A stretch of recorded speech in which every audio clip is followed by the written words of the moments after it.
பாடம் எண் 6. கடவுள் பற்றிய வேதாகம கோட்பாடுகள்.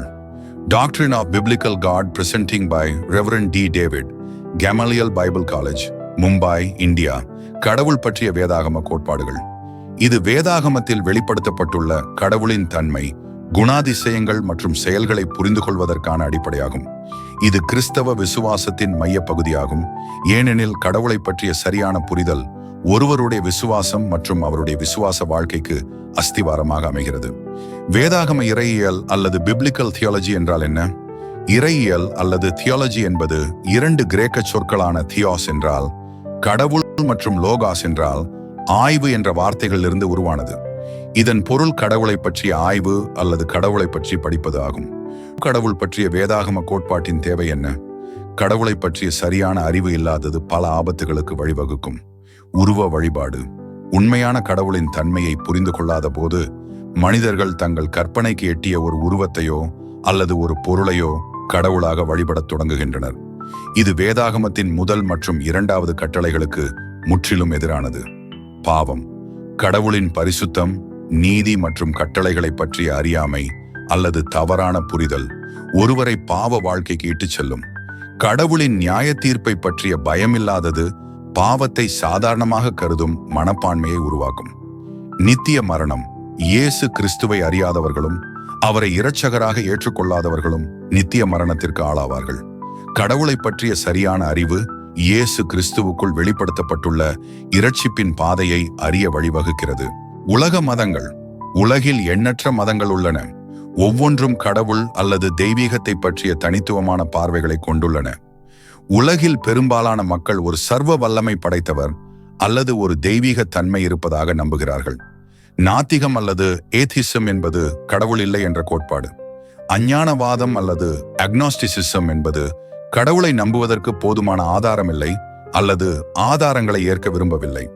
பல தெய்வங்கள் அல்லது பல தெய்வங்களை வணங்கும் நம்பிக்கை. உதாரணம், இந்து மதம், கன்பூஷியனிசம். எல்லாம் கடவுள் மையம் அல்லது பான்தீசம் என்பது கடவுள் எல்லாவற்றிலும் இருக்கிறார், ஆகவே எல்லாமே கடவுள்தான். அனைத்திறை கொள்கை அல்லது பேனந்தீசம் என்பது எல்லாம் கடவுளுக்குள்ளேயே உள்ளன. கடவுள் அல்லாத மதங்கள் என்பது இங்கு எந்த கடவுளும் வணங்கப்படுவதில்லை. உதாரணம், பௌத்தம் மற்றும் சமண மதங்கள். ஒரு பெரிய கடவுள் அல்லது ஹெனோதீசம் என்பது மற்ற தெய்வங்கள் இருப்பதை மறுக்காமல் ஒரு பெரிய கடவுள் இருக்கிறார் என்ற நம்பிக்கையாகும். ஆவி உலகம் அல்லது ஸ்பிரிட் வேர்ல்ட் என்பது ஆவிகள், உயிரற்ற பொருட்கள் மற்றும் பிரபஞ்சத்தில் வாழ்கின்றன என்ற நம்பிக்கையாகும்.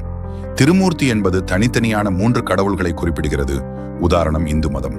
திரியேகத்துவம் என்பது கிறிஸ்தவ மதத்தில் உள்ள பிதா, குமாரன், பரிசுத்த ஆவியானவரை குறிப்பதாகும்.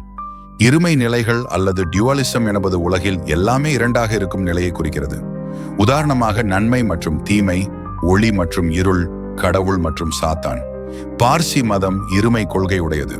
சக்தி மையம் அல்லது டைனமிசம் என்பது சூனியம் மற்றும் மாந்திரீகத்தில் நம்பிக்கை வைப்பதை குறிப்பிடுகிறது. ஒரே கடவுள் அல்லது மொனோதெயிசம் என்பது ஒரே ஒரு கடவுள் மட்டுமே என்ற கோட்பாடு கொண்ட கிறிஸ்தவம், யூதம், இஸ்லாமிய மதங்களின் நம்பிக்கையாகும். கடவுளை பற்றி அறிந்து கொள்வதன் அவசியம் ஏன்? இருளை அறிந்து கொள்ள ஒளி தேவைப்படுவது போல பொய்யான தெய்வங்களின் தன்மை மற்றும் வழிபாடுகளின் போதாமைகளை புரிந்து கொள்ள உண்மையான ஒரே கடவுளின் தன்மை மற்றும் அவருடைய மகத்துவத்தை பற்றிய அறிவு அவசியம் தேவை. கடவுளை அறிவதே ஆரம்பம். நாம் யாரை வணங்குகிறோம் என்பதை பற்றிய தெளிவான புரிதல் இல்லாமல் உண்மையான வழிபாடு சாத்தியமில்லை. உண்மையான ஒரே கடவுளின் தன்மையை அறியும் போது அவருடைய பரிசுத்தம், அன்பு, நீதி, சர்வ வல்லமை, சர்வ ஞானம் போன்ற குணாதிசயங்களை உணர்ந்து அவருக்கு ஏற்ற வகையில் பயபக்தியுடனும் அன்போடும் கீழ்ப்படிதலோடும் அவரை வழிபட முடியும். விக்கிரகாராதனையை தவிர்த்தல். கடவுளின் தன்மையை பற்றிய சரியான அறிவு விக்கிரகங்களை வழிபடுவதிலிருந்து பாதுகாக்கிறது. ஒரே ஒரு உண்மையான கடவுள் மட்டுமே இருக்கிறார் என்பதையும் அவரே சிருஷ்டிகர் என்பதையும் அறியும் போது மற்ற எல்லாவற்றையும் நிராகரிக்க முடியும். நம்பிக்கைக்குரியவர். கடவுளின் மகத்துவம் பற்றிய அறிவு அவர் எவ்வளவு பெரியவர், வல்லவர், நம்மை பராமரிப்பவர் என்பதை உணர்த்துகிறது. இது நம்முடைய சந்தேகங்களையும் பயங்களையும் நீக்கி அவரில் முழுமையாக நம்பிக்கை வைக்க உதவுகிறது. அவர் நம்முடைய ஜெபங்களை கேட்கிறார், நம்மை வழிநடத்துகிறார், நம்முடைய தேவைகளை சந்திக்கிறார் என்ற விசுவாசம் உறுதியாகிறது. கடவுளின் சித்தத்திற்கு கீழ்ப்படிதல். கடவுளின் மகத்துவத்தை உணரும் போது அவருடைய சித்தத்திற்கு கீழ்ப்படிய வேண்டியதன் அவசியத்தை உணர்கிறோம். அவர் சர்வ ஞானி என்பதால் அவருடைய திட்டங்கள் நமக்கு நன்மை பயக்கும் என்பதை நம்பி அவர் வழிகளில் நடக்க கற்றுக்கொள்கிறோம். நோக்கமும் அர்த்தமும். மனிதன் ஏன் படைக்கப்பட்டான்? அவனது வாழ்க்கையின் நோக்கம் என்ன என்பது போன்ற கேள்விகளுக்கு கடவுளின் தன்மையை பற்றிய அறிவு விடையளிக்கிறது. நாம் தேவனால் படைக்கப்பட்டவர்கள், அவருடைய மகிமைக்காகவே வாழ வேண்டும் என்பதை நாம் புரிந்து கொள்கிறோம். இது நம்முடைய வாழ்க்கைக்கு ஒரு ஆழமான நோக்கத்தையும் அர்த்தத்தையும் தருகிறது. பாவத்தின் விளைவுகள். கடவுளின் பரிசுத்த தன்மையை பற்றிய அறிவு பாவம் எவ்வளவு கொடியது என்பதையும் அது தேவனை பிரிக்கிறது என்பதையும் உணர்த்துகிறது. இது பாவத்திலிருந்து விலகி பரிசுத்தமாக வாழ தூண்டுகிறது. கடவுளின் இரக்கச் செயல். கடவுளின் அன்பு மற்றும் இரக்கம் பற்றிய அறிவு இயேசு கிறிஸ்துவின் மூலமாக அவர் மனித குலத்திற்கு அளித்த மீட்பின் திட்டத்தை புரிந்து கொண்டு சுவிசேஷத்தை அறிவிப்பதற்கான உந்து சக்தியாக அமைகிறது. நாம் அனுபவித்த இரட்சிப்பின் மகத்துவத்தை மற்றவர்களுடன் பகிர்ந்து கொள்ள நாம் ஆர்வம் கொள்கிறோம். கடவுளுடைய மகிமையை வெளிப்படுத்துதல். நாம் கடவுளின் தன்மையை பற்றி அறியும் போது அவருடைய மகிமையை நம்முடைய வாழ்க்கையிலும் நம்முடைய சாட்சியின் மூலமாகவும் வெளிப்படுத்த விரும்புகிறோம். முடிவுரை. கடவுளை பற்றிய ஆழமான மற்றும் சரியான புரிதல் ஒரு கிறிஸ்தவ விசுவாசியின் ஆவிக்குரிய வளர்ச்சிக்கு இன்றியமையாதது.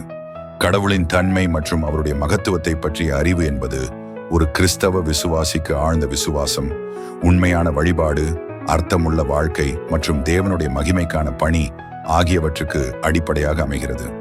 இது சுவிசேஷ பணிக்கு ஒரு முக்கிய காரணியாகும். கடவுளை பற்றி அறிவதினால் கிடைக்கும் ஆசீர்வாதங்கள். அறிவு வளர்ச்சி. கடவுளை பற்றிய படிப்பது அவருடைய தன்மை, குணாதிசயங்கள், நோக்கங்கள் மற்றும் உலகத்திற்கான அவருடைய திட்டத்தை பற்றிய அறிவை அதிகரிக்கிறது. இது நம்முடைய வாழ்க்கையை பற்றிய சரியான புரிதலையும் உலகத்தை பற்றிய தெளிவான பார்வையையும் அளிக்கிறது. நம்பிக்கை அதிகரிப்பு. நாம் கடவுளை பற்றி எவ்வளவு அதிகமாக புரிந்து கொள்கிறோமோ அவ்வளவு அதிகமாக அவர் மீது நம்பிக்கை வைக்கிறோம். அவருடைய சர்வ வல்லமை, சர்வ ஞானம் மற்றும் அன்பு ஆகியவை நமக்கு தைரியத்தையும் சமாதானத்தையும் அளிக்கின்றன. பயம் மற்றும் பயபக்தி. கடவுளுக்கு பயப்படுவதே ஞானத்தின் ஆரம்பம் என்பது ஒரு அடிப்படை உண்மை. இது ஒரு அடிமைத்தனமான பயம் அல்ல, மாறாக அவருடைய பரிசுத்தம், வல்லமை மற்றும் மகத்துவத்தின் மீதான ஆழ்ந்த மரியாதை மற்றும் பயபக்தி ஆகும். சரியான வாழ்க்கை முறை. கடவுளின் தன்மையை புரிந்து கொள்வதன் மூலம் அவருடைய சித்தத்திற்கு ஏற்ற ஒரு வாழ்க்கை முறையை நாம் வாழ முடியும். அவருடைய கட்டளைகளுக்கு கீழ்ப்படிந்து அவருடைய அன்பை மற்றவர்களுடன் பகிர்ந்து கொள்வதன் மூலம் நாம் ஒரு அர்த்தமுள்ள வாழ்க்கையை வாழ முடியும். வேதாகம இறையியலின் அவசியம். இது வேதாகமத்தில் ஒரு குறிப்பிட்ட காலகட்டத்தில் கடவுள் தன்னை பற்றி எவ்வாறு வெளிப்படுத்தினார் என்பதையும் காலப்போக்கில் அந்த வெளிப்பாடு எவ்வாறு வளர்ச்சி அடைந்தது என்பதையும் கவனம் செலுத்துகிறது. வேதாகம இறையியல் தேவனுடைய குணாதிசயங்கள், அவருடைய அன்பு, நீதியும் பரிசுத்தமும் இறை ஆண்மையும் போன்றவற்றை ஆழமாக புரிந்து கொள்ள உதவுகிறது. இது தேவனுடன் ஒரு ஆழமான தனிப்பட்ட உறவை வளர்க்க வழிவகுக்கிறது. கடவுள் பற்றிய கிறிஸ்தவ கோட்பாடுகள். கிறிஸ்தவ விசுவாசத்தின் அஸ்திவாரம் கடவுளை பற்றிய சரியான புரிதலில் தான் உள்ளது. கிறிஸ்தவ இறையியலில் உள்ள கோட்பாடுகளான பாவம், இரட்சிப்பு, கிறிஸ்தியல், மனிதன், சபை, இறுதி காலம் போன்றவை கடவுளின் தன்மை மற்றும் செயல்களின் அடிப்படையில் தான் உருவாக்கப்படுகிறது. படைப்பு கோட்பாடு அல்லது டாக்ட்ரின் ஆஃப் கிரியேஷன். இது சர்வ வல்லமையுள்ள, சர்வ ஞானமுள்ள, அன்பான கடவுளே எல்லாவற்றையும் படைத்தார் என்ற நம்பிக்கையை அடிப்படையாக கொண்டது.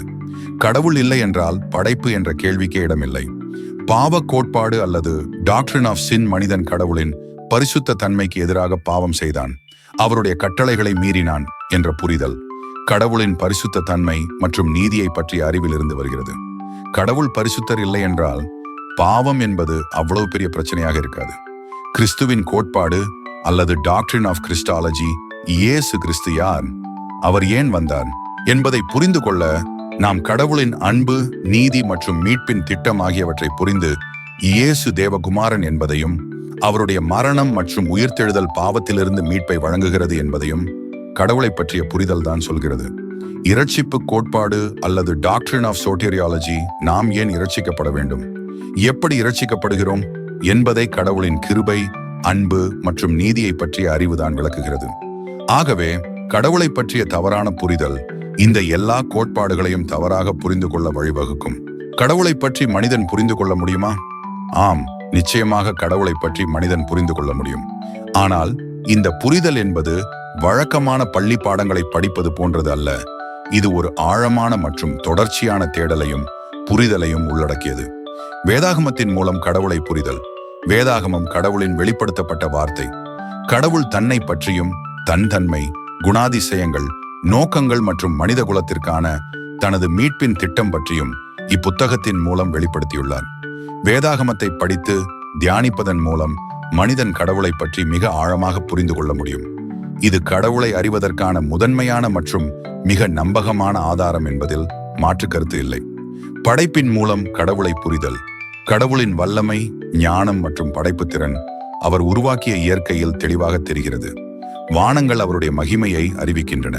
ஒரு சிக்கலான ஒழுங்குள்ள அண்டத்தை பார்க்கும் எந்த ஒரு மனிதனும் ஒரு சர்வ வல்லமை மிக்க படைப்பாளரின் இருப்பை உணர்ந்து கொள்ள முடியும். இது கடவுளை பற்றிய பொதுவான அறிவு. ரோமர் 1:20 கூறுகிறது, அவருடைய கண்ணுக்கு தெரியாதவைகள், அதாவது அவருடைய நித்திய வல்லமையும் தெய்வத்தன்மையும் உலகம் உண்டானது முதல் அவருடைய சிருஷ்டிகளில் தெளிவாய் காணப்பட்டு அறிந்து கொள்ளப்படத்தக்கதாயிருக்கிறது. பிரபஞ்சத்தின் ஒழுங்கு, அழகு, சிக்கலான அமைப்பு ஆகியவை ஒரு சர்வ வல்லமை மிக்க ஞானமுள்ள படைப்பாளர் இருக்கிறார் என்பதை காட்டுகின்றன.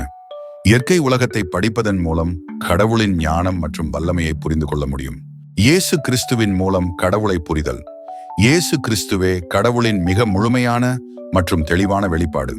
இயேசு காணப்படாத கடவுளின் சாயல் என்று கொலோசையர் 1:15 கூறுகிறது மற்றும் கடவுளுடைய மகிமையின் பிரகாசமும் அவருடைய தன்மையின் சொரூபமுமாய் இருக்கிறார். எபிரேயர் 1:3. இயேசுவின் வாழ்க்கை, போதனைகள், மரணம் மற்றும் உயிர்த்தெழுதல் மூலம் கடவுளின் அன்பு, நீதி, பரிசுத்தம் மற்றும் அவருடைய இரட்சிப்பின் திட்டம் ஆகியவற்றை நாம் முழுமையாக புரிந்து கொள்ள முடியும். தூய ஆவியானவரின் மூலம் கடவுளை புரிதல். நம்முடைய மனித மனம் கடவுளின் ஆவிக்குரிய காரியங்களை இயற்கையாக புரிந்து கொள்ள முடியாது. ஆவியானவரே எல்லாவற்றையும் ஆராய்ந்து பார்க்கிறார், தேவனுடைய ஆழமான காரியங்களையும் ஆராய்ந்து பார்க்கிறார் என்று ஒரு கொரிந்தியர் 2:10 கூறுகிறது. பரிசுத்த ஆவியானவர் நம்முடைய இருதயத்தை திறந்து வேதாகம உண்மைகளை வெளிப்படுத்தி கடவுளோடு உறவை ஏற்படுத்த உதவுகிறார். வேதாகமத்தின் மூலம் கடவுளை புரிதல். வேதாகமம் கடவுளின் வெளிப்படுத்தப்பட்ட வார்த்தை. இதில் கடவுளின் தன்மை, குணாதிசயங்கள், நோக்கங்கள் மற்றும் மனித குலத்திற்கான அவருடைய மீட்பின் திட்டம் கூறப்பட்டுள்ளது. வேதாகமத்தை படிப்பதன் மூலமும் தியானிப்பதன் மூலமும் கடவுளை பற்றி மிக ஆழமாக புரிந்து கொள்ள முடியும். சபையின் போதனை மற்றும் வரலாற்றின் மூலம் கடவுளை புரிதல். திருச்சபையானது நீண்ட காலமாக கடவுளை பற்றிய உண்மைகளை ஆராய்ந்து போதித்து வருகிறது.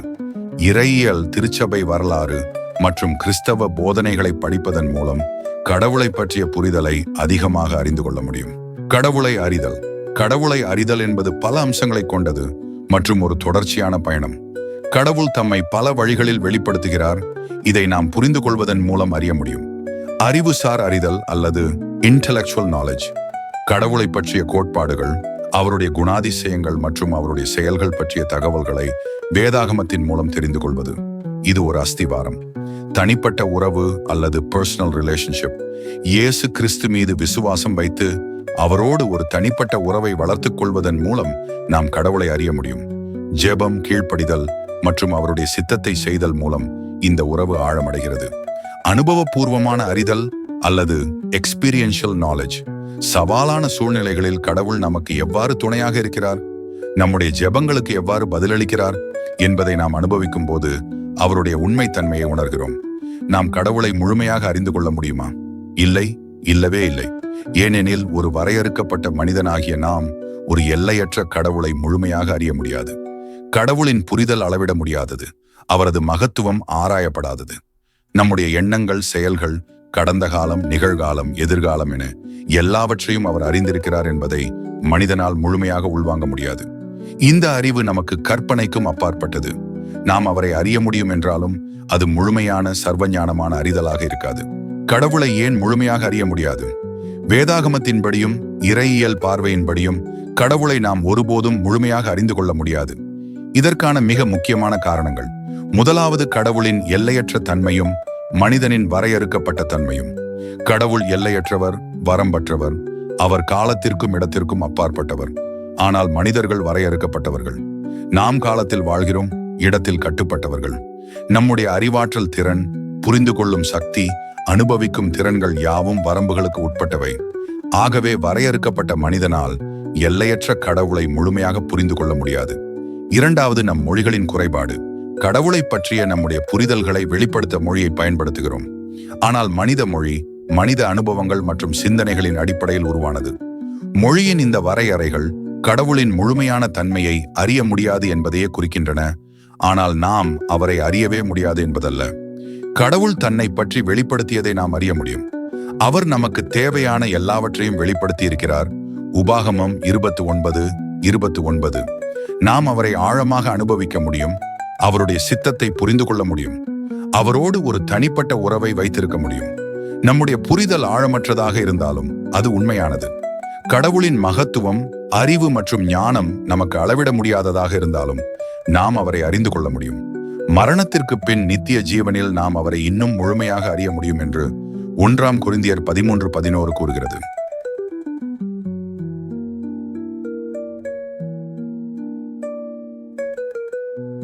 கடவுளின் குணாதிசயங்கள். கடவுளின் குணாதிசயங்கள் என்பது அவருடைய இயல்பு மற்றும் பண்புகளை பற்றி வேதாகமம் வெளிப்படுத்தும் சத்தியங்களாகும். வேதாகமம் கடவுளின் குணாதிசயங்களை மிக விரிவாகவும் ஆழமாகவும் போதிக்கிறது. இந்த குணாதிசயங்கள் மூலமாக கடவுள் யார், அவர் எப்படிப்பட்டவர், அவர் என்ன செய்கிறார் என்பதை பற்றிய நமது புரிதலுக்கு அஸ்திவாரமாக அமைகின்றன. வேதாகமத்தில் வெளிப்படுத்தப்பட்டுள்ள கடவுளின் சில முக்கியமான குணாதிசயங்கள் பற்றி அறிந்து கொள்வோம். இது கடவுள் எப்படிப்பட்டவர் என்பதை புரிந்து கொள்வது, அவரோடு ஒரு ஆழமான உறவை வளர்த்து கொள்ளவும் அவருடைய சித்தத்தை அறியவும் மிகவும் அவசியமாகும். வேதாகமத்தை படிப்பதன் மூலம் இந்த குணாதிசயங்களை மேலும் ஆழமாக புரிந்து கொள்ள முடியும். இந்த குணாதிசயங்களை அறிந்து கொள்வது நாம் தேவனை பற்றிய ஒரு முழுமையான மற்றும் ஆழமான புரிதலை பெற உதவுகிறது. இது நாம் அவரை எவ்வாறு வணங்க வேண்டும், அவருக்கு எவ்வாறு கீழ்ப்படிய வேண்டும், மேலும் நம்முடைய வாழ்க்கையை எப்படி நடத்த வேண்டும் என்பதற்கான வழிகாட்டுதலையும் தருகிறது. 2 வகைகள். கடவுளின் குணாதிசயங்களை 2 வகைகளாக பிரிக்கலாம். முதலாவது பகிர்ந்து கொள்ள முடியாத குணாதிசயங்கள் அல்லது இன்கம்யூனிகபிள் அட்ரிபியூட்ஸ் ஆஃப் காட். இவை கடவுளுக்கு மட்டுமே உரியவை. மனிதர்கள் எந்த வகையிலும் இவற்றை பகிர்ந்து கொள்ளவோ அல்லது பிரதிபலிக்கவோ முடியாது.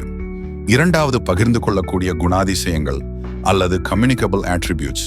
இவை கடவுளின் குணாதிசயங்கள் என்றாலும் மனிதர்கள் கடவுளின் சாயலில் படைக்கப்பட்டிருப்பதால் இதை ஓரளவுக்கு பிரதிபலிக்க முடியும்.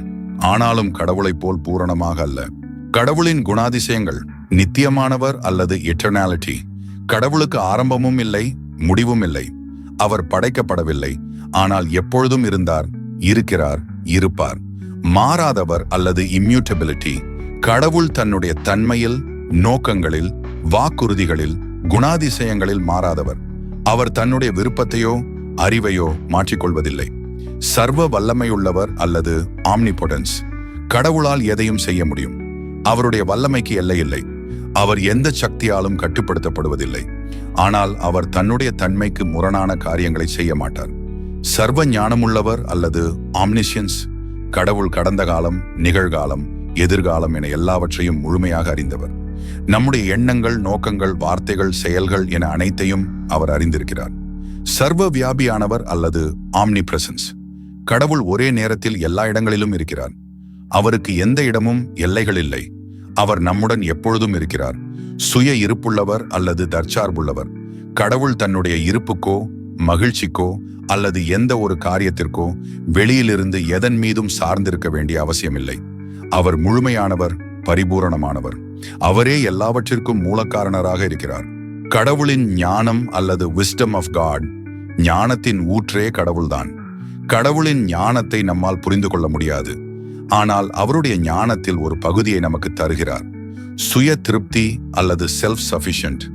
கடவுள் தனக்குள்ளேயே சுயமாக வாழ்கிறார். கடவுளுக்கு எதுவும் குறைவில்லை. ஒவ்வொரு குணமும் திறமையும் கடவுளுக்குள் இருக்கிறது. அவர் அவராகவே திருப்தியாக இருக்கிறார். பரிசுத்தம் அல்லது ஹோலினஸ். கடவுள் முற்றிலும் பாவமற்றவர், தூய்மையானவர். அவர் எந்தவித தீமையோடும் கலக்காதவர். அவருடைய பரிசுத்தமானது மற்ற எல்லா குணாதிசயங்களுக்கும் அடிப்படையானது. ஏகத்துவம் அல்லது ஒன்னஸ். கடவுள் ஒருவரே. அவர் 3 நபர்களாக பிதா, குமாரன், பரிசுத்த ஆவியானவராக இருந்தாலும் அவர்கள் ஒரே தெய்வீக சாரத்தை கொண்டவர்கள். எல்லையற்றவர் அல்லது இன்ஃபினிட். கடவுள் எல்லை இல்லாதவர். கடவுளை பிரபஞ்சம், நேரம், இடம், பொருள், விஞ்ஞானம், முப்பரிமாணம் போன்ற வரம்புகளுக்குள் அடக்க முடியாது. கடவுள் காலத்திற்கும் இடத்திற்கும் அப்பாற்பட்டவர். மாறாதவர் அல்லது இம்யூட்டபிள். கடவுள் தனது குணாதிசயத்தில் நித்தியமாக மாறாமல் இருக்கிறார். கடவுள் காலத்திற்கு அப்பாற்பட்டவர். கடவுள் தான் கொடுத்த உடன்படிக்கைகள் மற்றும் வாக்குறுதிகளில் மாறாமல் இருக்கிறார். எல்லோரும் மனம் திரும்பி வாழ வேண்டும் என்பதற்காக வெவ்வேறு சூழ்நிலைகளில் வெவ்வேறு விதமாக பதிலளிக்கிறார். ஆழ்நிலை அல்லது டிரான்செண்டன்ட். கடவுள் சுயாதீனமாக எல்லா படைப்பிற்கும் மேலேயும் படைப்பிற்கு வெளியேயும் இருக்கிறார். கடவுள் பிரபஞ்சத்திற்கு கொடுத்த இயற்கை விதிகளுக்கு உட்பட்டவர் அல்ல. உள்ளார்ந்த இயல்பு அல்லது இம்மனன்ட். கடவுள் எல்லாவற்றையும் படைத்தவர். அவர் படைப்புகளுக்கு அருகேயும் இருக்கிறார், படைப்புகளுக்கு வெளியேயும் இருக்கிறார். அவர் தூரத்திற்கும் சமீபத்திற்கும் கடவுளாயிருந்து இந்த உலகத்தில் செயல்படுகிறார். அப்படியே அவருடைய மக்களுடன் வாழ்கிறார். தனித்துவமானவர் அல்லது யூனிக்னஸ். மற்ற மதங்களைப் போல் இல்லாமல் கிறிஸ்தவம் 2 சத்தியங்களில் சமநிலையை தருகிறது.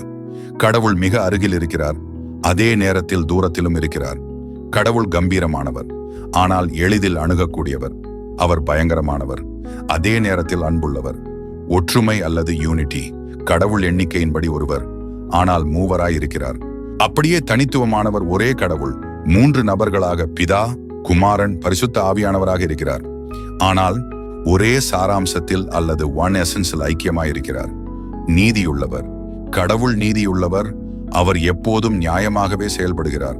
அவர் அநியாயக்காரர்களை தண்டித்து நீதியை நிலைநாட்டுகிறார். உண்மையுள்ளவர். கடவுள் தாம் கொடுத்த வாக்குறுதிகளை எப்போதும் நிறைவேற்றுவார். அவர் ஒருபோதும் பொய் சொல்லாதவர். பரிசுத்தம் அல்லது ஹோலினஸ். கடவுள் தீமை இல்லாதவர் மற்றும் பாவம் இல்லாதவர். இது அவருடைய தனித்துவமான தன்மை. கடவுளின் பரிசுத்தம் எல்லா படைப்புகளில் இருந்தும் களங்கமற்றது, அப்பழுக்கற்றது, மேலும் தீமையினால் அசைக்க முடியாதது. நீதியானவர். கடவுள் எப்பொழுதும் நீதியாகவும் நியாயமாகவும் செயல்படுகிறார். அவர் பாவிகளை தண்டிப்பார், நீதிமான்களுக்கு பலன் அளிப்பார். அவர் எந்த பாகுபாடும் இல்லாதவர். அன்பு. கடவுள் அன்பு ரூபமானவர். அவருடைய அன்பு நிபந்தனையற்றது, தியாகமானது. அவர் மனித குலத்தை நேசிக்கிறார், இயேசுவின் மூலம் தன் அன்பை வெளிப்படுத்தினார். கிருபை. மனிதர்கள் தகுதியற்றவர்களாயிருந்தும் கடவுள் தனது தயவை இலவசமாக அளிக்கிறார். இது மனிதனின் செயல்களால் சம்பாதிக்க முடியாதது. இரக்கம். கடவுள் மனிதரின் துன்பங்களை பார்த்து இறங்குகிறார், அவர்களுக்கு பாவ மன்னிப்பை அளிக்கிறார். அவர் நம்முடைய குறைகளை உணர்ந்து நம்மை பொறுத்துக் கொள்கிறார். சத்தியமானவர். கடவுள் சத்தியமானவர், உண்மையுள்ளவர், பொய் சொல்ல மாட்டார். அவருடைய வார்த்தைகள் அனைத்தும் உண்மை. அவர் தமது வாக்குறுதிகளை நிறைவேற்றுபவர். ஞானம். கடவுள் எல்லாவற்றையும் முழுமையாக அறிந்திருப்பதோடு மட்டுமல்லாமல் சிறந்த முறையில் மிகச் சரியான முடிவுகளை எடுப்பவர். அவருடைய திட்டங்கள் பூரணமானவை. கிருபை. நாம் எந்த நன்மையும் செய்யாத போது, ஏன் சில சமயங்களில் தீமை செய்திருந்தும் கூட, கடவுள் நமக்கு அளிக்கும் ஈவு இது. நாம் அதை பெற தகுதியற்றவர்கள் என்ற போதிலும் அவர் அதை நமக்கு வழங்குகிறார். இது நம்முடைய செயல்களாலோ தகுதியாலோ சம்பாதிக்க முடியாதது. இரக்கம். இது கடவுளின் அன்பு, கருணை மற்றும் இரக்கத்தின் வெளிப்பாடு ஆகும். இது துன்பத்திலும் துயரத்திலும் இருப்பவர்களுக்கு கடவுள் அருளும் நன்மை. நாம் தண்டனைக்கு தகுதியானவர்களாக இருக்கும் போதும் நம்மை தண்டிக்காமல் அதற்கு பதிலாக ஆசீர்வதிப்பவரே அவர். நீதி மற்றும் நியாயம். கடவுள் எப்போதும் சரியாகவும் நியாயமாகவும் செயல்படுகிறார். எந்த சூழ்நிலையிலும் ஒருதலை பட்சமாகவோ தவறாகவோ செயல்படுவதில்லை. அவருடைய ஒவ்வொரு செயலும் நியாயத்தன்மைக்கு அடிப்படையாக அமைகிறது. சமாதானம். கடவுள் சமாதானத்தின் தேவன், ஒருபோதும் குழப்பத்தின் கடவுள் அல்ல. கடவுள் கொடுக்கும் சமாதானம் எப்போதுமே ஆறுதலை தரும். சமாதானம் என்னும் குணநலனே கடவுளின் தெய்வீக சாராம்சமாகும். நம்பிக்கையானவர். கடவுள் உண்மையுள்ளவர். அவருடைய வார்த்தை உண்மை உள்ளது. அவர் நம்முடன் செய்த ஒவ்வொரு உடன்படிக்கையையும் காக்கிறவர். கடவுள் கொடுக்கும் ஒவ்வொரு வாக்குறுதியும் நிறைவேறும். நம்முடைய துரோகத்தின் மத்தியிலும் கடவுள் உண்மையுள்ளவர், தேவையை சந்திக்கிறவர். கடவுள் தாம் படைத்த எல்லாவற்றையும் போஷிக்கிறார். அவருடைய ஞானமும் அன்பும் இப்பிரபஞ்சத்தில் உள்ள எல்லாவற்றையும் போஷித்து வழிநடத்துகின்றன. எரிச்சல் அடைகிறவர். கடவுள் தன் பெயரையும் மரியாதையையும் கனத்தையும் காத்துக்கொள்ள நாம் தவறு செய்யும் போது எரிச்சல் அடைகிறார். இது அவருடைய பரிசுத்தன்மையையும் நீதியையும் காத்துக்கொள்வதற்காக வெளிப்படும் ஒரு குணாதிசயமாகும். கோபப்படுகிறவர். நாம் கடவுளை தவிர வேறு எதையும் வணங்குவது அல்லது சேவை செய்யும் போது கடவுள் மிகுந்த கோபம் அடைகிறார். கடவுள் எல்லா பாவங்களையும் வெறுக்கிறார். கடவுளின் கோபம் பாவத்திலும் கீழ்ப்படியாமையிலும் தொடருபவர்களை அழித்து போடும். கடவுளின் கோபத்திற்கு முன்பாக நிற்பவன் யார்? கடவுள் தண்டிக்கிறார். நாம் கடவுளின் எச்சரிப்பை பொருட்படுத்தாமல் தொடர்ந்து பாவம் செய்யும் போது கடவுள் நம்மை தண்டிக்கிறார். அவருடைய நாமம் யெகோவா மாக்கே. கடவுள் வெறுப்பவை, கடவுள் பல காரியங்களை வெறுக்கிறார். கடவுளின் பிள்ளைகள் மனம் திரும்பாமல் ஆசரிக்கும் எல்லா பண்டிகைகளுமே அருவருப்புதான். கடவுளின் குணாதிசயங்களை அறிந்து கொள்வது வெறும் தகவல்களை தெரிந்து கொள்வது மட்டுமல்ல, அது நம்முடைய வாழ்க்கையின் ஒவ்வொரு அம்சத்தையும் மாற்றியமைக்கும் ஒரு ஆழமான அனுபவமாகும். கடவுளின் செயல்கள் அவரது குணாதிசயங்களையும் அவரது சர்வ வல்லமையையும் மனித குலத்தின் மீதான அவரது நோக்கத்தையும் வெளிப்படுத்துகின்றன. இந்த செயல்கள் கடந்த காலத்தில் நடந்தவை, நிகழ்காலத்தில் நடப்பவை மற்றும் எதிர்காலத்தில் நடக்கப் போகுபவை என பல பரிமாணங்களை கொண்டுள்ளன. படைப்பில் கடவுள் செயல்பாடுகள். கடவுளின் மிக அடிப்படையான மற்றும் வெளிப்படையான செயல் ஆண்டத்தையும் அதிலுள்ள அனைத்தையும், குறிப்பாக மனித குலத்தையும் படைத்தது. இது அவரது சர்வ வல்லமையையும் ஞானத்தையும் காட்டுகிறது. பராமரிப்பில் கடவுள் செயல்பாடுகள். கடவுள் உலகை படைத்ததோடு நின்றுவிடவில்லை. அவர் அதை பராமரிக்கிறார், வழிநடத்துகிறார் மற்றும் தனது திட்டத்தின்படி அனைத்தையும் செயல்படுத்துகிறார். இது அவரது கட்டுப்பாட்டையும் அக்கறையையும் காட்டுகிறது. வெளிப்பாடுகளில் கடவுள் செயல்பாடுகள். கடவுள் தன்னை மனித குலத்திற்கு வெளிப்படுத்துகிறார். இது அவருடைய குணாதிசயங்களையும் நோக்கங்களையும் திட்டங்களையும் மனிதர்களுக்கு தெரியப்படுத்துகிறது. மீட்பு அல்லது இரட்சிப்பில் கடவுள் செயல்பாடுகள். மனிதன் பாவம் செய்து கடவுளை விட்டு பிரிந்த போது கடவுள் மனிதனை மீட்க ஒரு திட்டத்தை வகுத்தார். இது அவரது அன்பு, நீதி மற்றும் கருணையின் மிக உயர்ந்த செயல். இயேசு கிறிஸ்துவின் மூலம் மீட்பு நமக்கு உண்டாகிறது. நியாய தீர்ப்பில் கடவுளின் செயல்கள். கடவுள் நீதி உள்ளவர் என்பதால் அவர் பாவத்திற்கு நியாய தீர்ப்பு வழங்குவார். இது அவரது பரிசுத்தத்தையும் நீதியையும் உறுதிப்படுத்துகிறது. மீட்டெடுத்தலில் கடவுளின் செயல்பாடுகள். கடவுள் இந்த உலகத்தையும் மனித குலத்தையும் மீட்டு பாவத்தால் ஏற்பட்ட அழிவை சரி செய்து புதிய வானத்தையும் புதிய பூமியையும் உருவாக்குவார். இது அவரது இறுதி நோக்கத்தையும் மகத்துவத்தையும் காட்டுகிறது. முடிவாக கடவுளின் செயல்கள் அவரது குணாதிசயங்களின் நேரடி வெளிப்பாடுகளே என்பதை வேத வசனங்கள் முழுமையாக உறுதிப்படுத்துகின்றன. நாம் கடவுளின் செயல்களை புரிந்து கொள்வதன் மூலம் அவர் யார், அவரது இயல்பு என்ன என்பதை பற்றி அறிந்து கொள்ளலாம். அவர் ஒரு திட்டமிட்ட, நோக்கமுள்ள, அக்கறையுள்ள கடவுள் என்பதை அவரது படைப்பு, பராமரிப்பு, வெளிப்பாடு, மீட்பு, நியாய தீர்ப்பு மற்றும் புதுப்பித்தல் ஆகிய செயல்கள் காட்டுகின்றன. கடவுளின் ஒவ்வொரு செயலும் அவரது வல்லமை, ஞானம், அன்பு, நீதி, பரிசுத்தம், கருணை, உண்மை, விசுவாசத்தன்மையை வெளிப்படுத்துகின்றன. நாம் அவருடைய செயல்களை பார்க்கும்போது அவர் ஒரு கருணையுள்ள, அதே சமயம் நீதியுள்ள, ஒரு நோக்கமுள்ள, அதே சமயம் எல்லையற்ற வல்லமை கொண்ட ஒரு கடவுள் என்பதை புரிய முடியும். அவருடைய செயல்களின் மூலம் அவரை நாம் இன்னும் ஆழமாக அறிந்து கொண்டு அவருக்கு மகிமை செலுத்த முடியும். கடவுளின் ஒவ்வொரு செயலும் அவர் எப்படிப்பட்டவர் என்பதை புரியலாம். இது கடவுளை பற்றிய புரிதலை வளர்த்து நாம் அவரை இன்னும் ஆழமாக அறிந்து உண்மையான முறையில் வழிபட உதவுகிறது. கடவுளின் மானுடத்தன்மை. இது மனித குணாதிசயங்களையும் உணர்வுகளையும் செயல்களையும் அல்லது உடல் உறுப்புகளையும் கடவுளுக்கு பொருத்தி பார்க்கும் ஒரு தத்துவார்த்த உத்தியாகும். வேதாகமத்தில் கடவுளை பற்றி பேசும்போது இந்த மானுடத்தன்மையை காண்கிறோம். கடவுள் ஆவியாயிருக்கின்றார். யோவான் 4:24. அவருக்கு சரீரம் இல்லை, ஆனாலும் வேதாகமம் அவரை மனிதர்களைப் போல சித்தரிக்கிறது. உடல் உறுப்புகள். கடவுளின் கண். கர்த்தருடைய கண்கள் நீதியுள்ளவர்கள் மேல் நோக்கமாயிருக்கின்றன. கடவுளின் கரம் அல்லது விரல். தேவனுடைய விரலால் எழுதப்பட்ட கற்பலகைகள். கர்த்தருடைய கரம் குறுகி போகவில்லை. கடவுளின் காது. கர்த்தருடைய செவிகள் அவர்களின் கூக்குரலுக்கு திறந்திருக்கின்றன. கடவுளின் முகம் உம்முடைய முகத்தை பிரகாசிக்க பண்ணும். கடவுளின் பாதம். பூமி அவருடைய பாதங்களுக்கு ஆசனம். மனித உணர்வுகள். கோபம். கர்த்தரின் கோபம் இஸ்ரவேலின் மேல் மூண்டது. துக்கம் அல்லது வருத்தம். தாம் பூமியிலே மனுஷனை உண்டாக்கினது குறித்து கர்த்தர் மனஸ்தாபப்பட்டார். அது அவர் இருதயத்துக்கு விசனமாயிருந்தது. மகிழ்ச்சி, விட்டி, சந்தோஷம். உன் தேவனாகிய கர்த்தர் உன் நடுவிலே இருக்கிறார். அவர் உன்மேல் மகிழ்ச்சியாயிருப்பார். மனித செயல்கள் அல்லது நடத்தைகள். நடத்தல். தேவனாகிய கர்த்தர் தோட்டத்தில் உலாவுகிற சத்தத்தை அவர்கள் கேட்டார்கள். பேசுதல். கடவுள் பேசி உலகத்தை படைத்தார். மனமாற்றம். கர்த்தர் தாம் செய்தது குறித்து மனஸ்தாபப்பட்டு அவர்கள் மேல் வந்த ஆபத்தை விளக்கினார். கடவுள் ஒரு மனிதனைப் போல உடல் உறுப்புகள் கொண்டவர் அல்ல. அவர் ஆவியாயிருக்கின்றார். அப்படியிருக்க வேதாகமம் ஏன் இந்த மானுடத்தன்மையை பயன்படுத்துகிறது? புரிந்து கொள்ளும் வசதி. கடவுள் எல்லையற்றவர், ஆவிக்குரியவர். அவருடைய முழுமையான தன்மையை மனிதனால் தன் வரையறுக்கப்பட்ட அறிவாற்றலால் முழுமையாக புரிந்து கொள்ள முடியாது. நம்முடைய மொழியின் வரம்புகளுக்குள் கடவுளை புரிந்து கொள்ள பயன்படுத்தப்படுகிறது. உறவை ஏற்படுத்த கடவுள் ஒரு தூரமான உணர்வற்ற சக்தி அல்ல, மாறாக நம்முடன் தொடர்பு கொள்ளும் ஒரு தனிப்பட்டவர் என்பதை வெளிப்பாடுகள் காட்டுகின்றன. கடவுளின் இயல்பை வெளிப்படுத்த கடவுளின் குணாதிசயங்களான அன்பு, கோபம், இரக்கம், நீதி போன்றவற்றை மனித உணர்வுகளின் அடிப்படையில் விவரிப்பதன் மூலம் மனித குலத்தின் மீதான அணுகுமுறையையும் நாம் புரிந்து கொள்ள முடியும். இயேசு கிறிஸ்து ஒரு மனிதனாக வெளிப்பட்டது.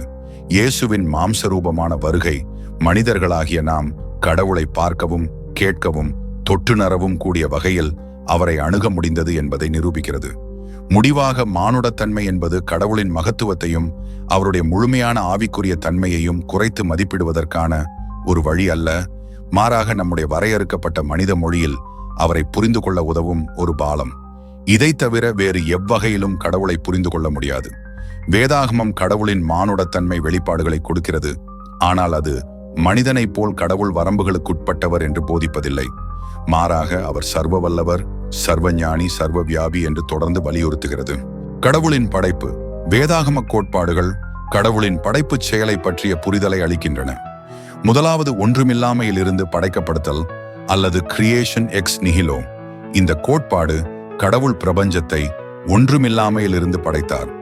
லத்தீன் மொழியில் எக்ஸ் நிஹிலோ என்பதை வலியுறுத்துகிறது. இதன் பொருள் பிரபஞ்சத்தை உருவாக்குவதற்கு முன்பு கடவுளை தவிர வேறு எந்த பொருள் அல்லது சக்தி ஆதாரமும் இல்லை. இக்கோட்பாடு பண்டைய கிரேக்க அல்லது பிற மதங்களின் படைப்பு கதைகளில் இருந்து முற்றிலும் வேறுபட்டது.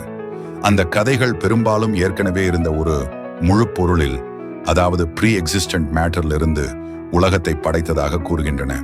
ஆனால் வேதாகம கடவுள் எதையும் சாராமல் தனது வல்லமையான வார்த்தையால் எல்லாவற்றையும் படைத்தார். ஆதியாகமம் 1:1, சங்கீதம் 33:6-9 வரை இது கடவுளின் அளவற்ற வல்லமையையும் அதிகாரத்தையும் வெளிப்படுத்துகிறது. இரண்டாவது, கடவுளின் மகிமையின் வெளிப்பாடு. கடவுள் படைத்த மனிதன், விலங்குகள், தாவரங்கள், அண்ட சராசரம் அனைத்தும் தன்னை மகிமைப்படுத்த வேண்டும் என்பதற்காக அவைகளை கடவுள் படைத்தார். ஆகவே இது நல்லது என்று கண்டார். இது கடவுளின் குணாதிசயங்களான அவருடைய வல்லமை, ஞானம், படைப்பாற்றல், அழகு, ஒழுங்கு மற்றும் அன்பு ஆகியவற்றை பிரதிபலிக்கிறது. இப்பிரபஞ்ச படைப்பை பார்க்கும்போது நாம் சிருஷ்டிகரை மகிமைப்படுத்த ஏவப்படுகிறோம். நட்சத்திரங்களின் பிரகாசம், மலைகளின் கம்பீரம், சமுத்திரத்தின் ஆழம் அனைத்தும் கடவுளின் அளப்பரிய தன்மையையும் அவருடைய மாட்சிமையையும் நமக்கு உணர்த்துகின்றன. இது நம்மை அவரை துதிக்க தூண்டுகிறது. படைப்பில் திரித்துவம். படைப்புச் செயலில் பிதாவாகிய கடவுள் முதன்மையானவராக இருந்த போதிலும் திரித்துவத்தின் 3 நபர்களும், அதாவது பிதா, குமாரன் மற்றும் பரிசுத்த ஆவியானவர் முக்கிய பங்காற்றினார்கள் என்று வேதாகமம் போதிக்கிறது. இது திரித்துவ கடவுளின் ஒற்றுமையையும் ஒவ்வொரு நபரின் தனித்துவமான பங்கையும் எடுத்து காட்டுகிறது. பிதாவாகிய கடவுள் படைப்பை தொடங்கும் முதன்மையானவராக, திட்டமிடுபவராக பிதாவாகிய கடவுள் இருந்தார். படைப்புக்கான யோசனை அவரிடமிருந்தே உருவானது. குமாரனாகிய இயேசு கிறிஸ்து யோவான் 1:3 கூறுகிறது, சகலமும் அவர் மூலமாய் உண்டாயிற்று, உண்டான தொன்றும் அவரில்லாமல் உண்டாகவில்லை. கொலோசையர் 1 இதை மேலும் தெளிவுபடுத்தும் போது, ஏனென்றால் அவருக்குள் சர்வத்தையும் சிருஷ்டிக்கப்பட்டது, பரலோகத்தில் உள்ளவைகளும் பூமியில் உள்ளவைகளும், காணப்படுகிறவைகளும் காணப்படாதவைகளும், சிங்காசனங்களானாலும் கர்த்தத்துவங்களானாலும் துறைகளானாலும் அதிகாரங்களானாலும் சிருஷ்டிக்கப்பட்டது என்று கூறுகிறது. ஆகவே குமாரனாகிய இயேசுவே படைப்பின் வல்லமையான கருவியாக செயல்பட்டார். பரிசுத்த ஆவியானவர். ஆதியாகமம் 1:2 கூறும்போது ஆவியானவர் ஜலத்தின் மேல் அசைவாடி கொண்டிருந்தார். யோபு 33:4 தேவனுடைய ஆவியானவர் என்னை உண்டாக்கினார், சர்வ வல்லமையுள்ளவரின் சுவாசம் எனக்கு உயிரை தந்திருக்கிறது என்று கூறுகின்றது. பரிசுத்த ஆவியானவர் படைப்பில் உயிரை கொடுக்கும், ஒழுங்கை நிலைநாட்டும் மற்றும் படைப்பை காக்கும் வல்லமையாக செயல்பட்டார். படைப்பில் திரித்துவ கடவுளின் ஒவ்வொரு நபரும் வெவ்வேறு பாத்திரங்களை வகித்தாலும் ஒரே நோக்கத்திற்காக ஒற்றுமையாக செயல்பட்டார்கள். படைக்கப்பட்ட மனிதனின் தனித்துவம். கடவுளின் படைப்பில் மனிதனுடைய தனித்துவம் மற்ற படைப்புகளில் இருந்து ஒரு சிறப்பு நிலையை வழங்குகிறது. ஆதியாகமம் 2:7, 1:26-27. இங்கு கடவுளின் சாயல் என்பது மனிதர்கள் கடவுளின் சில குணாதிசயங்களையும் தன்மைகளையும் பிரதிபலிக்கும் வகையில் படைக்கப்பட்டனர் என்பதை குறிக்கிறது. இது மற்ற எந்த உயிரினத்திற்கும் இல்லாத ஒரு தனித்துவமாகும். உணர்ச்சி மற்றும் உறவு. மனிதர்கள் அன்பு செய்ய, புரிந்து கொள்ள, இரக்கம் காட்ட, மன்னிப்பு வழங்க, மற்றவர்களுடன் உறவுகளை கொள்ள முடியும். கடவுள் அன்பானவர் என்பதால் மனிதர்களும் அன்பை வெளிப்படுத்த முடியும். தார்மீக மற்றும் ஆன்மீக தன்மை. நன்மை தீமைகளை பகுத்தறியும் தார்மீக உணர்வு, மனசாட்சி, கடவுளை அறியவும் ஆராதிக்கவும் போன்ற ஆன்மீக தேடல் மனிதர்களுக்கு மட்டுமே உண்டு. விலங்குகள் உள்ளுணர்வால் செயல்படுகின்றன, ஆனால் மனிதன் தார்மீக தேர்வு செய்யக்கூடியவன். சுயாதீன சித்தம் அல்லது ஃப்ரீவில் மனிதர்களுக்கு தங்கள் விருப்பப்படி செயல்படும் சுதந்திரம் வழங்கப்பட்டுள்ளது. கடவுளுக்கு கீழ்ப்படியவோ மறுக்கவோ உரிமை உண்டு. இது இயந்திர மனிதர், ரோபோ போலவோ நிர்பந்திக்கப்பட்ட ஒரு படைப்பாகவோ மனிதன் இல்லை என்பதை காட்டுகிறது. மனிதனின் அதிகாரமும் பொறுப்பும் அல்லது டொமினியன் அண்ட் ஸ்டிவர்ட்ஷிப். கடவுள் மனிதனை படைத்து அவனுக்கு பூமியையும் அதன் உயிரினங்களையும் ஆளும் அதிகாரத்தையும் அவற்றை பராமரிக்கும் பொறுப்பையும் வழங்கினார். ஆதியாகமம் 1:28 கடவுளின் பிரதிநிதியாக நியமிக்கப்பட்டான். இது மற்ற விலங்குகளைப் போல மனிதன் வெறும் ஒரு அங்கமாக இல்லாமல் ஒரு மேலாளன் அல்லது ஸ்டிவர்ட் என்ற தனித்துவமான பங்கை வகிக்கிறான் என்பதை காட்டுகிறது. கடவுளை படைத்தது யார் என்ற கேள்வி மனித சிந்தனையில் எழும் ஒரு பொதுவான கேள்வி. இந்த கேள்வி மிகவும் அடிப்படையானது. ஆனால் வேதாகமத்தின்படி கடவுளை யாரும் படைக்கவில்லை. எப்படியெனில் கடவுள் நித்தியமானவர். வேதாகமத்தின் மைய கோட்பாடுகளில் ஒன்று, கடவுள் ஒரு படைக்கப்பட்ட நபர் அல்ல, அவர் நித்தியமானவர் மற்றும் சுய இருப்புள்ளவர். அதாவது அவருக்கு ஆதியும் இல்லை, அந்தமும் இல்லை. அவர் எப்பொழுதும் இருந்தார், இருக்கிறார், இருப்பார். அனாதி கடவுள்.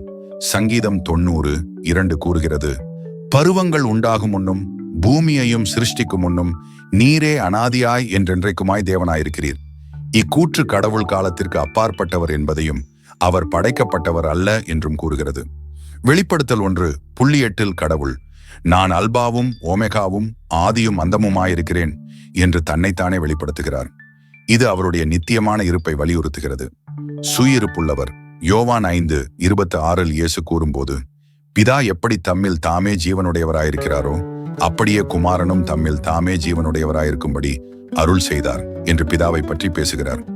இது கடவுள் தனது இருப்பிற்காக எதையும் அல்லது யாரையும் சார்ந்திருக்கவில்லை என்பதை காட்டுகிறது.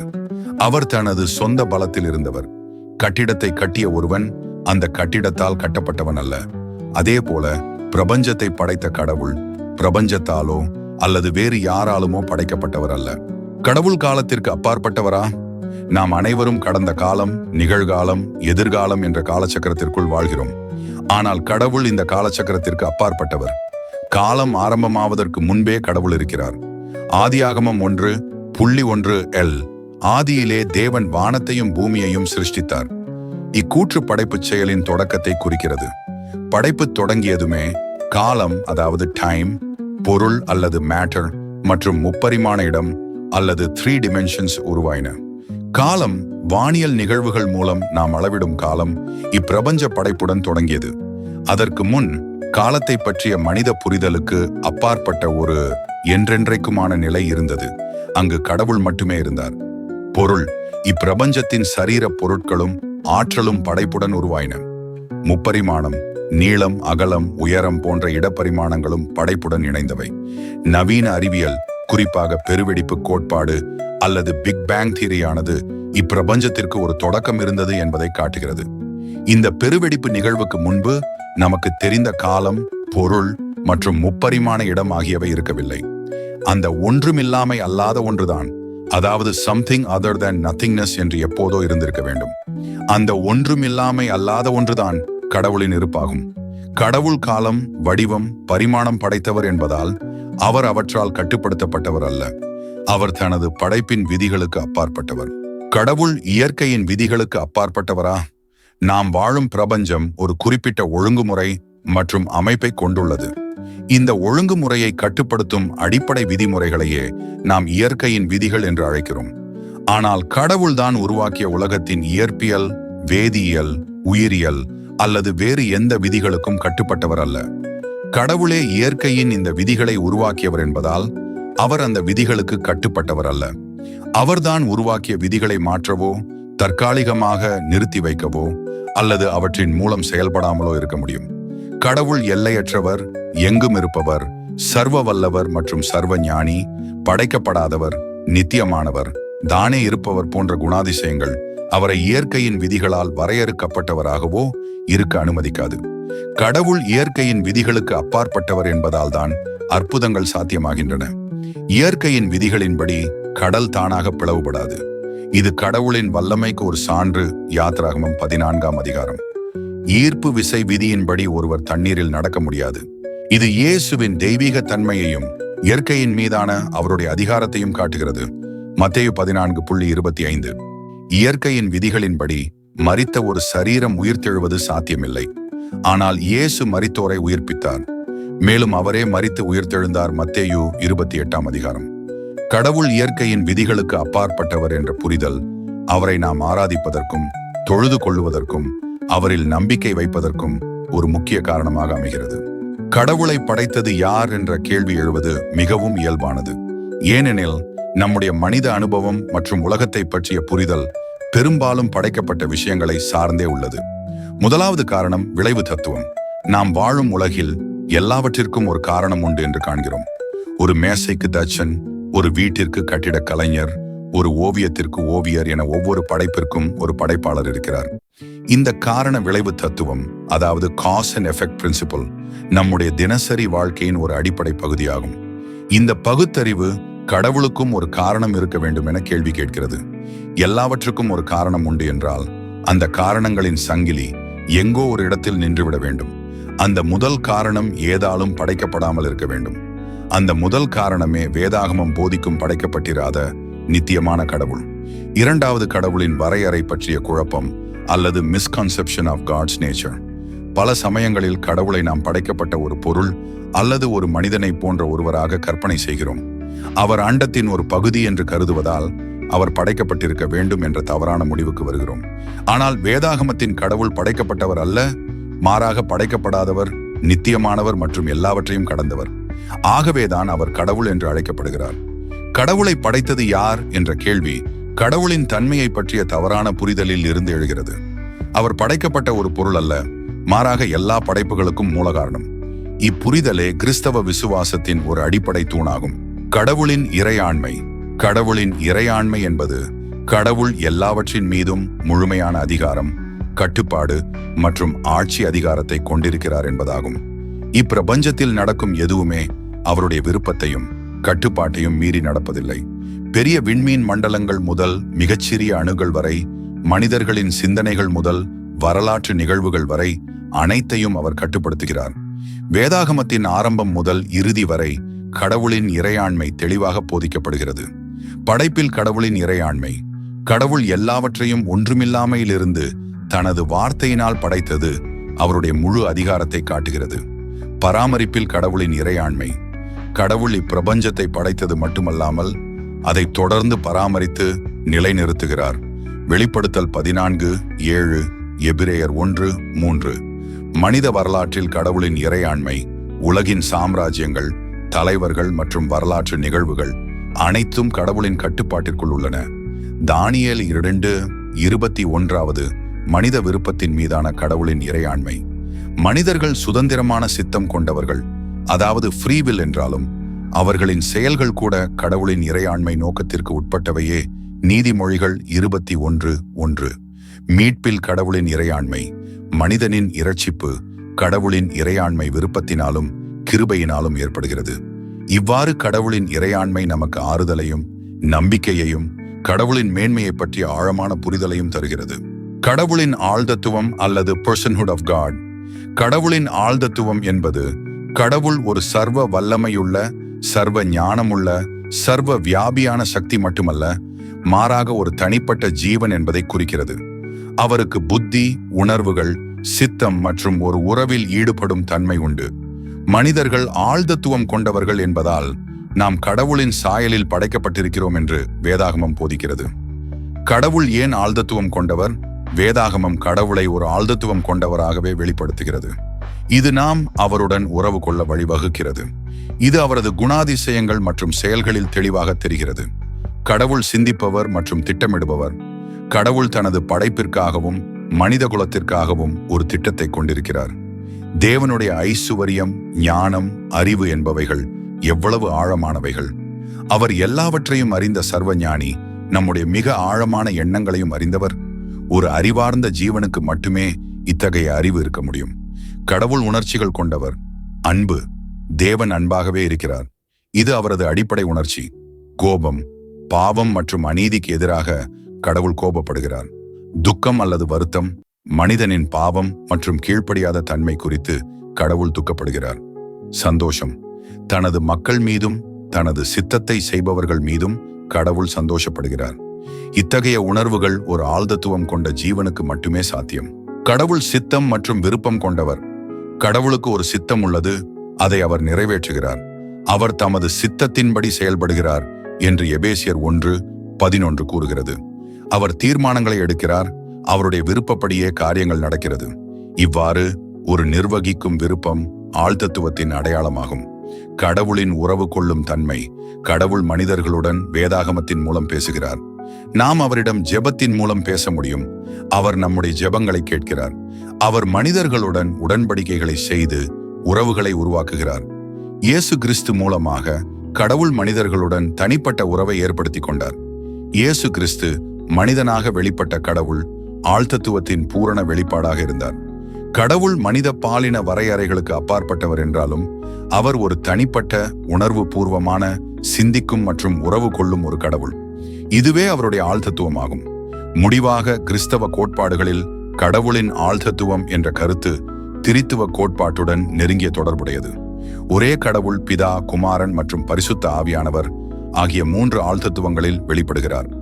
இந்த 3 ஆழ்தத்துவங்களும் தனித்தனியான பண்புகளையும் செயல்பாடுகளையும் கொண்டிருந்தாலும் அவை ஒரே கடவுள் என்பதை இது வலியுறுத்துகிறது. இது கடவுளை ஒரு தூரமான, புரிந்து கொள்ள முடியாத சக்தியாக அல்லாமல் நம்மோடு தொடர்பு கொள்ளக்கூடிய, உறவு கொள்ளக்கூடிய தனிப்பட்ட ஒருவராக பார்க்க உதவுகிறது. கடவுளுடைய பெயரின் முக்கியம். வேதாகமத்தில் கடவுளுக்கு பல்வேறு பெயர்கள் உள்ளன. ஒவ்வொன்றும் அவருடைய குணாதிசயத்தின் ஒரு அம்சத்தையும் மனிதர்களுடனான அவருடைய உறவையும் அவர் யார் என்பதை பற்றிய ஒரு வாக்குறுதியையும் வெளிப்படுத்துகின்றன. இந்த பெயர்கள் வெறுமனே அடையாளங்கள் அல்ல, அவை அவருடைய செயல்களையும் இயல்பையும் அவருடைய மக்களை பற்றி அவருடைய நோக்கத்தையும் வெளிப்படுத்துகின்றன. பழைய ஏற்பாட்டில் கடவுளின் பெயர்கள் யாஹ்வே, நான் கர்த்தர், நான் இருக்கிறவராக இருக்கிறேன். எலோஹிம், வல்லமையுள்ளவர். அடோனாய், கடவுள் என் எஜமானன். கூட்டுப் பெயர்கள் ஜெஹோவா ஜீரே, கர்த்தர் கொடுப்பார். ஜெஹோவா ஷாலோம், சமாதானத்தின் தேவன். ஜெஹோவா சிட்கெனு, நீதியான கடவுள். ஜெஹோவா ஷாமா, கூடவே இருக்கும் கடவுள்.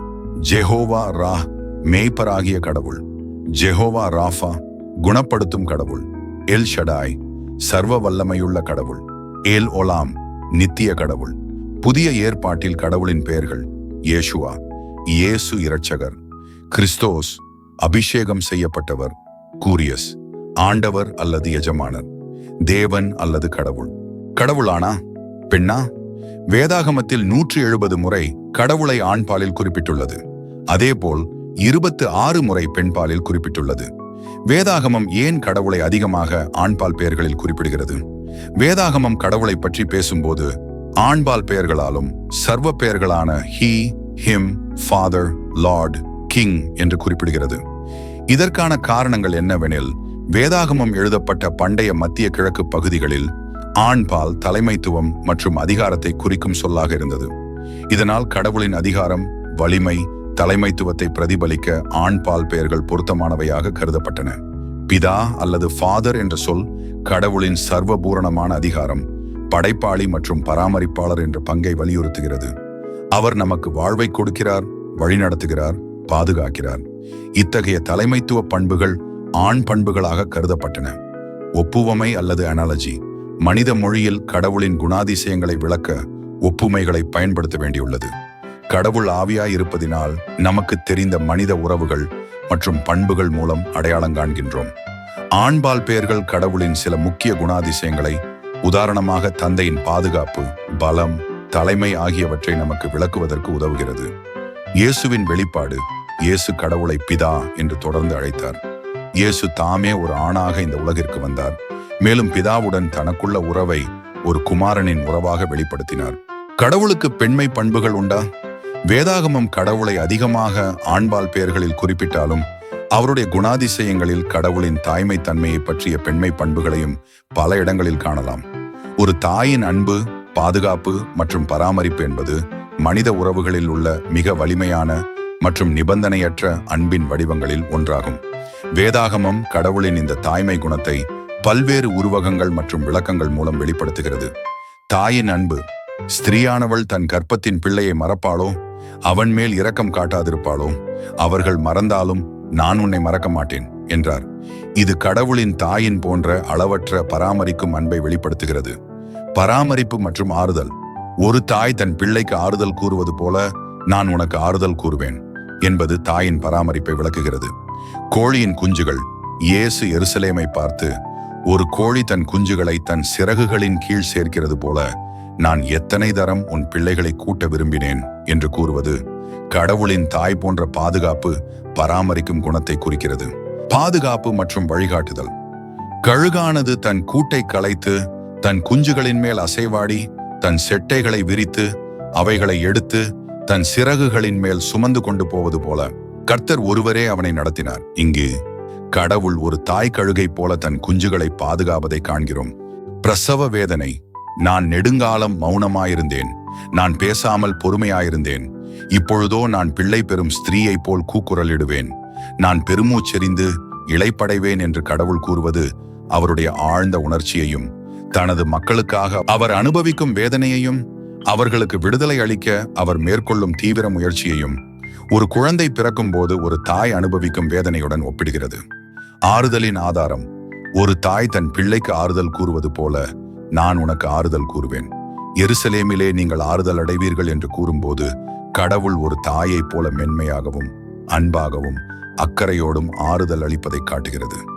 தாழ்த்தப்பட்டோரை கவனிப்பவர். அவர் சிறுமையானவனை புழுதியிலிருந்து எடுத்து எளியவனை குப்பையிலிருந்து உயர்த்துகிறார். மலடியை வீட்டுக்காரிமையாக்கி பிள்ளைகளின் மகிழ்ச்சியுள்ள தாயாக செய்கிறார். இவ்வசனங்களில் கடவுள் பிள்ளைகள் இல்லாத பெண்களுக்கு கூட கருணை காட்டி தாய்மையின் மகிழ்ச்சியை கொடுப்பதன் மூலம் ஒரு தாயின் பராமரிக்கும் மற்றும் கருணையுள்ள குணத்தை மறைமுகமாக சுட்டிக்காட்டுகிறது. பெண்களும் கடவுளின் சாயலில் படைக்கப்பட்டுள்ளார்கள் என்று ஆதியாகமம் 1:26-27 கூறுகிறது. இங்கு கடவுளின் சாயல் என்பது ஆண்மையோ அல்லது பெண்மையோ மட்டுமல்ல, மாறாக மனித குலத்தின் இரு பாலினங்களிலும் பூரணமாக பிரதிபலிப்பதற்காகவே ஆண் பெண் இரு பாலரையும் படைத்தார். கடவுளின் தாய்மை தன்மை மூலமாக நம்மை எவ்வளவு ஆழமாக நேசிக்கிறார், பராமரிக்கிறார், பாதுகாக்கிறார் என்பதை உணர்த்துகிறது. கடவுளும் பாலினமும். வேதாகமம் கடவுளை பற்றி பேசும்போது அவருக்கு பாலினம் இருக்கிறதா இல்லையா என்பது பற்றி தெளிவான கருத்துக்களை கொண்டுள்ளது.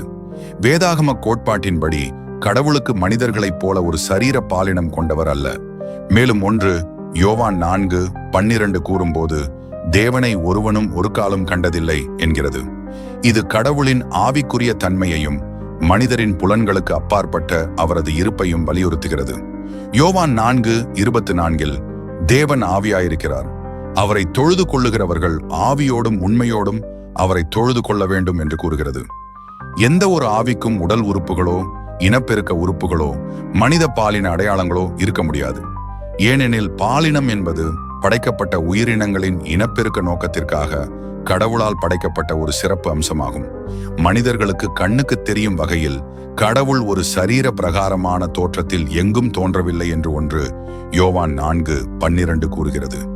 சரீரங்கள் அழியக்கூடியவை, மாறக்கூடியவை. ஆனால் கடவுள் மாறாதவர் என்று மல்கியா 3:6 மற்றும் நித்தியமானவர் என்று சங்கீதம் 90:2 கூறுகிறது. கடவுள் படைக்கப்பட்டவர் அல்ல என்பதால் அவர் இந்த படைக்கப்பட்ட வரையறைக்குள் அடங்குவதில்லை. பாலினம் என்பது மனிதர்களுக்குரிய ஒரு வரையறையாகும். ஆனால் கடவுள் இந்த வரையறைகளுக்கு அப்பாற்பட்டவர். கடவுள் ஆணும் அல்ல, பெண்ணும் அல்ல, அப்படியே 3ஆம் பாலினமும் அல்ல என்பது வேதாகம கோட்பாட்டின் அடிப்படை. ஆனால் இந்த பாலினமற்ற தன்மை கடவுள் ஒரு தூரமான உணர்வற்ற சக்தி என்று அர்த்தப்படுத்துவதில்லை. மாறாக அவர் உணர்வுகள் கொண்டவர், நம்முடன் உறவு கொள்ள விரும்புகிறவர் என்பதை வெளிப்படுத்துகின்றன. கடவுள் ஏன் ஆவியாயிருக்கிறார்? கடவுள் ஆவியாயிருக்கிறார் என்று யோவான் 4:24 கூறுகிறது. இது கடவுளின் மகத்துவத்தையும் மனிதனுக்கு அப்பாற்பட்ட அவருடைய இருப்பையும் வெளிப்படுத்துகின்றன. சரீர வரையறை இல்லை. தேவனை ஒருவனும் ஒரு காலம் கண்டதில்லை என்று 1 யோவான் 4:12 கூறுகிறது. கடவுள் ஆவியாயிருப்பதால் அவருக்கு மனிதர்களைப் போல ஒரு சரீர உடல் இல்லை. ஒரு சரீரம் என்பது வரையறுக்கப்பட்ட ஒரு பொருளாகும். அது ஒரு குறிப்பிட்ட இடத்தில் மட்டுமே ஒரே நேரத்தில் இருக்க முடியும். கடவுள் சரீர வரையறைக்கு உட்பட்டவர் அல்ல. கடவுள் எங்கும் நிறைந்தவர். கடவுள் ஆவியாயிருப்பதால் அவர் எந்த விதமான இடப்பரவலாலும் கட்டுப்படுத்தப்படுவதில்லை. அவர் ஒரே நேரத்தில் எல்லா இடங்களிலும் இருக்க முடியும். அவர் சர்வவியாபி. இதுவே அவர் நம் ஒவ்வொருவரின் அருகாமையில் இருக்கவும், நம் ஜெபங்களை கேட்கவும், உலகெங்கிலும் ஒரே நேரத்தில் செயல்படவும் உதவுகிறது. கடவுளின் அழியாத தன்மை சரீரங்கள் அழியக்கூடியவை, வயதுடையவை மற்றும் மாற்றங்களுக்கு உள்ளாகக்கூடியவை. ஒரு மனித உடல் பிறக்கிறது, வளர்கிறது, முதிர்ச்சி அடைகிறது, இறுதியில் மரிக்கிறது. ஆனால் கடவுள் நித்தியமானவர் என்று சங்கீதம் 90:2 மற்றும் அவர் மாறாதவர் என்று மல்கியா 3:6 கூறுகிறது. கடவுள் ஆவியாயிருப்பதால் அவர் அழிவு, நோய் அல்லது காலம் தொடர்பான எந்த மாற்றங்களுக்கும் உட்படாதவர். கடவுளின் முழுமையான நிலைப்புத்தன்மை. கடவுள் ஆவியாயிருப்பதால் அவருடைய தன்மை, குணாதிசயங்கள் மற்றும் நோக்கங்கள் ஆகியவை முழுமையான நிலைப்புத்தன்மையுடன் இருக்கின்றன. இது அவரை நம்பகமானதாகவும் அவர் வாக்குறுதிகள் மாறாததாகவும் இருக்கச் செய்கிறது. கடவுள் கண்ணுக்கு தெரியாதவர் அல்லது டிரான்செண்டன்ஸ் ஆஃப் காட். கடவுள் ஆவியாயிருப்பதால் அவர் மனிதர்களின் சாதாரண ஐம்புலன்களுக்கு எட்டாதவர். தேவனை ஒருவனும் ஒரு காலம் கண்டதில்லை என்று 1 யோவான் 4:12 கூறுகிறது. இது அவருடைய பரிசுத்தத்தையும் மனிதனின் வரையறுக்கப்பட்ட தன்மைக்கு அப்பாற்பட்ட மேன்மையாகும். கடவுள் படைப்புக்கு மேலானவர். அவர் பிரபஞ்சத்திற்கும் அதில் உள்ள பொருள்களுக்கும் அப்பாற்பட்டவர். அவர் இயற்கையின் விதிகளால் கட்டுப்படுத்தப்படுபவர் அல்ல, மாறாக அவற்றை படைத்தவர். அவர் ஆவியாயிருப்பதால் இப்பிரபஞ்சத்தின் பொருட்களுடன் அவரை குழப்ப முடியாது. பொருட்களில் கவனம் செலுத்தாமை. கடவுள் ஆவியாயிருப்பதால் நாம் அவரை வணங்க எந்த ஒரு சிலைக்கோ, உருவத்திற்கோ, குறிப்பிட்ட இடத்திற்கோ கட்டுப்பட வேண்டியதில்லை. நாம் எங்கிருந்தாலும் எந்த நேரத்திலும் ஆவியோடும் உண்மையோடும் அவரை தொழுது கொள்ளலாம். உள்ளான உறவு. கடவுள் ஆவியாயிருப்பதால் அவருடனான நமது உறவு ஒரு ஆழமான, உள்ளான ஆன்மீக உறவாக இருக்கும். இது வெறும் சடங்குகளையோ வெளிப்படையான செயல்களையோ சார்ந்ததல்ல, மாறாக நமது இருதயத்தின் உண்மையான தொடர்பை அடிப்படையாக கொண்டது. புனிதமானவர்.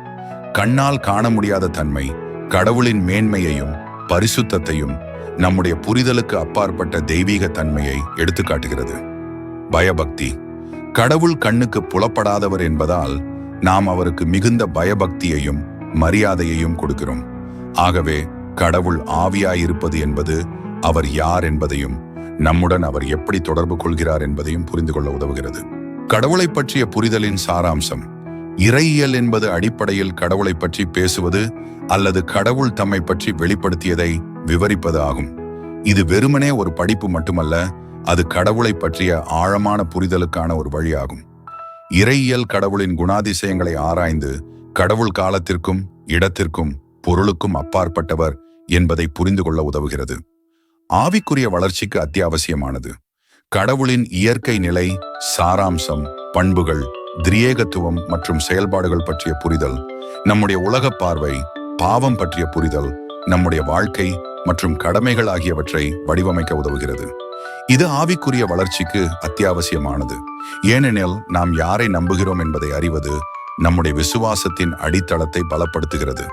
இறையியல் படிப்பு நம்மை தாழ்மைப்படுத்தும். இறையியல் என்பது கடவுளை பற்றிய உண்மைகளை அறிவது. இந்த உண்மைகள் நாம் எவ்வளவு சிறியவர்கள் என்பதையும் கடவுள் எவ்வளவு பெரியவர் என்பதையும் நமக்கு உணர்த்துகின்றன. இறையியல் என்பது கடவுளை பற்றிய வெறும் கோட்பாட்டு அறிவு மட்டுமல்ல, அது ஒரு மாற்றும் அனுபவம். நம்முடைய சொந்த வரம்புகளையும் பலவீனங்களையும் உணர்ந்து அவருக்கு முன்பாக தாழ்மை அடைகிறோம். இந்த தாழ்மையே நம்மை மாம்சத்தின் மீதான நம்பிக்கையை நீக்கி நித்தியமான வல்லமையுள்ள கடவுள் மீது சார்ந்திருக்கவும் அவருடைய சித்தத்திற்கு ஒப்புக் கொடுக்கவும் வழிநடத்துகிறது. இதுவே உண்மையான ஆவிக்குரிய வளர்ச்சியின் ஆரம்பமாகும்.